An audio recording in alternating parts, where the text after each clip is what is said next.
இலங்கை மற்றும் நியூசிலாந்து அணிகளுக்கு இடையில் 6 பிரேமதாச மைதானத்தில் நிறைவுக்கு வந்திருக்கின்ற சூப்பர் 8 முக்கியமான போட்டியில் இலங்கை ஒரு அவமானகரமான ஒரு தோல்வியை தழுவியிருக்கிறது. இலங்கை கிரிக்கெட் இவ்வளவு மோசமான நிலையில் இருக்கிறது என்று சொல்லி இலங்கை ரசிகர்களால் ஜீரணிக்க முடியாத ஒரு பெரும் தோல்வியாக, பெருத்த அவமானமாக, பெருத்த ஏமாற்றமாக இந்த தோல்வி அமைந்திருக்கிறது. இலங்கை கிரிக்கெட்டையும் இலங்கை கிரிக்கெட் வீரர்களையும் என்ன செய்யலாம் என்று சமூக வலைத்தளங்களிலே பொங்கி எழுகிறார்கள் ஒவ்வொருவரும். முத்தையா முரளிதரன் 5 ஆண்டுகளுக்கு முன்னர் கொடுத்த ஒரு நேர்காணல் இப்போது சமூக வலைத்தளங்களை ஆக்கிரமித்திருக்கிறது. இது இலங்கை அணி கிடையாது, இந்த இலங்கை அணி உருப்பட முடியாது என்கின்ற விதமாக பலவிதமான காரசாரமான கருத்துக்களை முத்தையா முரளிதரன் சொன்னார். அந்த கருத்துக்கள் பலராலும் பலவிதமான கோணங்களிலே பார்க்கப்பட்டது. ஆனால் இப்போது அந்த கருத்துக்கள் சமூக வலைத்தளங்களின் நாலாபுறமும் பரவி கிடக்கிறது. முரளி அன்று சொன்னது சரி என்று இன்று எல்லோரும் பதிவிடுவதை எல்லாம் காணக்கூடியதாக இருக்கிறது, பார்க்கக்கூடியதாக இருக்கிறது. சரி, இது ஒரு புறம் இருக்க, இலங்கை கிரிக்கெட் அணி மிகப்பெரிய ஒரு மோசமான நிலையில் இருக்கின்ற போது தசுன் சாணக்க என்று சொல்லி இருக்கிறார், நாங்கள் மிஸ்ரீட் என்று சொல்லி இருக்கிறார், விக்கெட்டை சரியாக ரீட் பண்ணுவதற்கு நாங்கள் தவறிவிட்டோம் என்று சொல்கிறார். ஒரு சொந்த மண்ணிலே இடம்பெறுகின்ற போட்டி, சொந்த மைதானத்திலே இடம்பெறுகின்ற போட்டி, டஸ் வென்று என்ன செய்ய வேண்டும் என்று சொல்லி தெரியாத அளவிற்கு முதலில் துடுப்படுத்தாட நியூசிலாந்துக்கு கொடுத்தார்கள். நாங்கள் இது ஒரு சுழலும் விக்கெட், ஒரு ஸ்பின்னிங் விக்கெட் என்பதை நாங்கள் பின்னர் தான் புரிந்து கொண்டோம் என்று சொல்லி தசுன் சாணக்க சொல்வது இவ்வளவு பெரிய ஒரு அவமானகரமான ஒரு விஷயம் என்று இலங்கை அணியினுடைய தலைமை பயிற்சியாளராக இப்போது இருப்பவர் யார்? சனத் ஜெயசூரிய. பந்துவீச்சு ஆலோசகராக இருப்பவர் யார்? முத்தையா முரளிதரன். உலக கிரிக்கெட்டையே ஒரு காலகட்டங்களிலே தெறிக்க விட்டவர்கள், பந்துகளை பறக்க விட்டவர்கள், விக்கெட்டுகள் தெறித்தன. இப்படியான வீரர்களை கொண்டிருக்கின்ற இலங்கை அணி எவ்வளவு ஒரு மோசமான தோல்வியை தழுவியது. அதுவும் போட்டியினுடைய இடைநடுவே அவர்கள் வாசல் படிகளிலே, அந்த மைதானத்தினுடைய படிகளிலே அமர்ந்து கொண்டு இருவரும் செய்வது அறியாது இருந்த அந்த கோலத்தை எல்லாம் பார்க்கின்ற போது ஒரு இலங்கை ரசிகனினுடைய இதயம் எவ்வளவு தூரம் நொறுங்கி போயிருக்கும் என்று சிந்தித்து பாருங்கள். ஸ்ரீலங்கா கிரிக்கெட்டினுடைய தலைமை பயிற்சியாளராக, இலங்கை அணியினுடைய தலைமை பயிற்சியாளராக சனத் ஜெயசூரிய, இவருக்கு நிரந்தர நியமனமே கிடையாது. ஒரு இடைக்கால தலைமை பயிற்சியாளராகத்தான் இவர் அணிக்குள்ளே வந்தார். அணிக்குள்ளே வந்ததிலிருந்து பல மாற்றங்கள் செய்யப்பட்டன. மிகச்சிறப்பாக அணி ஓரளவிற்கு எழுந்து வந்தது என்று சொல்லலாம். மோசமான காலங்கள் கடந்து ஓரளவிற்கு இலங்கை அணி வெற்றிகளை பெற துடித்தது. பிரமோதய விக்ரமசிங்க மீண்டும் தலைமை தேர்வாளராக வந்தார். உப்புல் தரங்க தலைமை தேர்வாளராக இருந்தபோது ஓரளவிற்கு அணி வெற்றியின் பாதையில் பயணப்பட்டது. ஆனால் இந்த பிரமோதய விக்ரமசிங்க அணியினுடைய தலைமை தேர்வாளராக வந்ததற்கு பின்னர் என்ன நடந்திருக்கிறது என்று சொல்லியும் இலங்கை ரசிகர்கள் பேச ஆரம்பித்திருக்கிறார்கள்.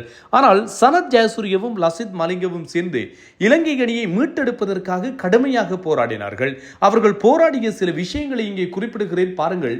இவர்கள் எந்தளவு தூரம் இலங்கைக்காக உழைத்திருக்கிறார்கள் என்று சொல்லி, லசித் மலிங்கவிற்கு ஒரு மாதம் 45 நாட்கள் அளவிலே தான் ஒப்பந்தம் வழங்கப்பட்டிருந்தது. ஆனால் அவருடைய ஒப்பந்தம் இந்த T20 உலகக்கிண்ண போட்டிகள் நிறைவுக்கு வரும் வரையும் பின்னர் புதுப்பிக்கப்பட்டிருந்தது என்பதும் ஒரு ஷோர்ட் டேர்ம் கண்ட்ராக்டாகத்தான் இது இருந்தது மலிங்கவிற்கு என்பதும் ஞாபகப்படுத்தத்தக்கது.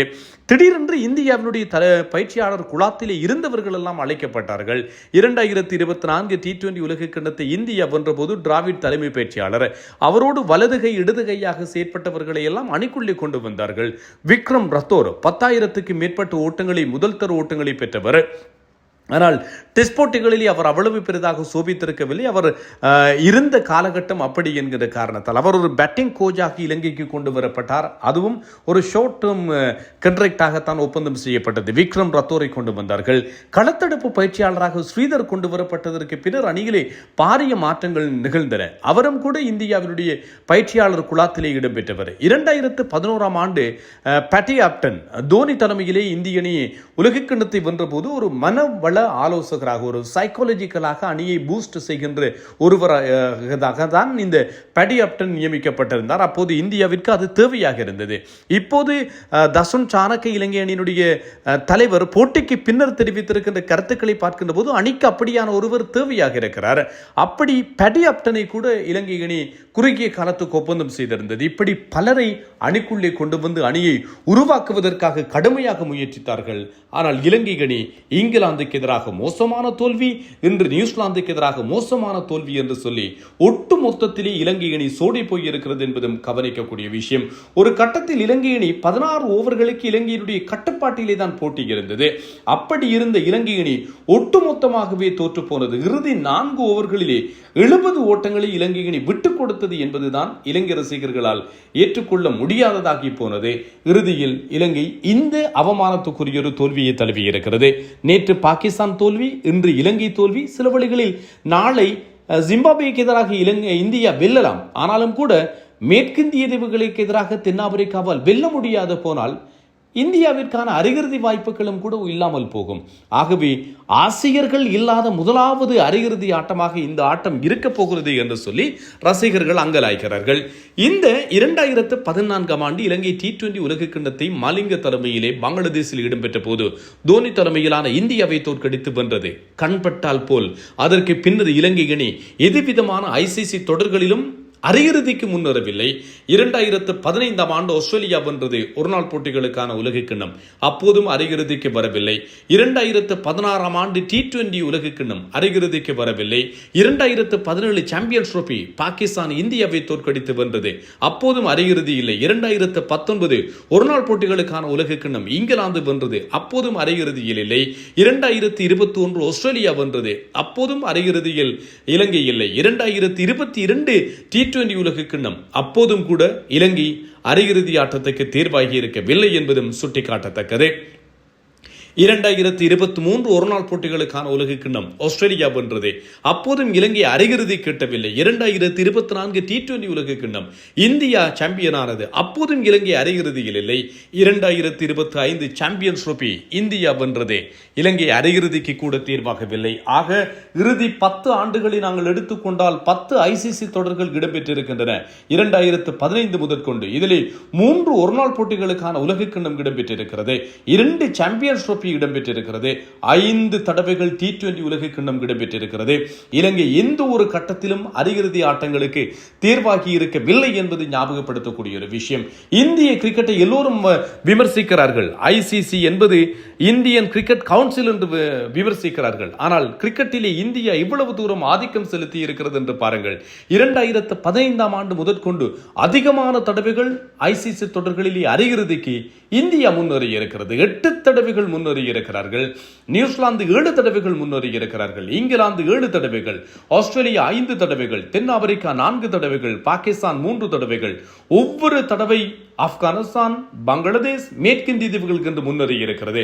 ஆனால் எந்த ஒரு தடவையும் இலங்கை முன்னேறி இருக்கவில்லை என்பதும் ஞாபகப்படுத்தத்தக்கது. இதை விடவும் கிட்டத்தட்ட 30 ஆண்டுகளுக்கு மேலாக இலங்கையிடம் ஒரு சாதனை இருந்தது. போட்டியை நடத்துகின்ற போது தனியாகவும் சரி அல்லது சேர்ந்து நடத்துகின்ற போதும் சரி இலங்கை இறுதிப் போட்டியிலே விளையாடி இருக்கிறது.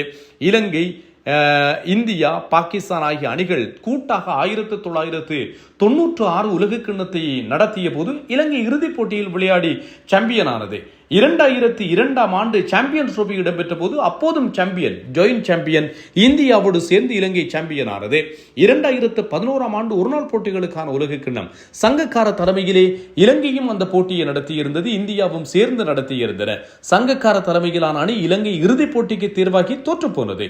2012 ஆண்டு இலங்கையில் இடம்பெற்ற T20 உலக கிண்ணம் மஹில ஜெயவர்தன தலைமையில் இலங்கை தோற்று போனது. அப்போது டரன் சமி தலைமையிலான மேற்கிந்திய தீவுகள் சாம்பியன் ஆனது. ஆக அதற்கு முன்னரான 4 ICC தொடர்களிலும் இலங்கை தனியவும் சரி கூட்டாகவும் நடத்திய போது சாம்பியன் ஆனது. இம்முறை இந்தியாவோடு சேர்ந்து கூட்டாக நடத்திய இந்த தொடரில் இலங்கை அரையிறுதி ஆட்டத்துக்கு கூட தேர்வாகவில்லை என்பதும் கவனிக்கத்தக்கது. இலங்கை ரசிகர்கள் இது தொடர்பிலே மிகப்பெரிய அளவிலே தங்களுடைய கருத்துக்களை பகிர்ந்து கொண்டிருக்கிறார்கள். இன்றைய நாள் இலங்கை கிரிக்கெட்டுக்கு மிக மோசமான ஒரு நாளாக மாறி இருக்கிறது. ஒட்டுமொத்தமாக டொஸ்ஸை வென்று அவர்கள் நியூசிலாந்துக்கு துடுப்படுத்தாட வாய்ப்பை கொடுத்தது. அப்படி இருந்த 16 ஓவர்கள் வரைக்கும் முற்றுமுழுதாக இலங்கையினுடைய கட்டுப்பாட்டிலே தான் இருந்தது. இறுதி 4 ஓவர்களிலே 70 ஓட்டங்கள் நியூசிலாந்து பெற்றுக்கொண்டது. இலங்கை அணி 44க்கு 4, 55க்கு 5, 66க்கு 6, 77க்கு 7 என்று தடுமாற்றகரமான துடுப்பாட்டத்தை வெளிப்படுத்தி இந்த போட்டியில் மோசமாக தோற்று போயிருக்கிறார்கள். என்னாலும் ஏற்றுக்கொள்ள முடியவில்லை, நிச்சயமாய் உங்களாலும் ஏற்றுக்கொள்ள முடியாததாகத்தான் இருக்கும். காத்திருப்போம். இலங்கை கிரிக்கெட்டிலே பாரியளவான மாற்றங்கள் இனிவரும் நாட்களிலே எதிர்பார்க்கப்படுகின்றன. தசுன் சாணக்கானினுடைய தலைமைத்துவத்திலிருந்து தூக்கி எறியப்படுவதற்கான வாய்ப்புகள் இருக்கும். இளம் தலைவர் ஒருவரை தேடி இலங்கை பயணப்பட வேண்டிய தேவை இருக்கும். என்ன மாற்றங்கள் எப்போது எப்படி நிகழப்போகின்றன என்று பொறுத்திருந்து அறிந்து கொள்ளலாம். நான் தில்லையம்பலம் தரணிதரன். மறக்காமல் உங்கள் கருத்துக்களையும் நீங்கள் பதிவிடுங்கள்.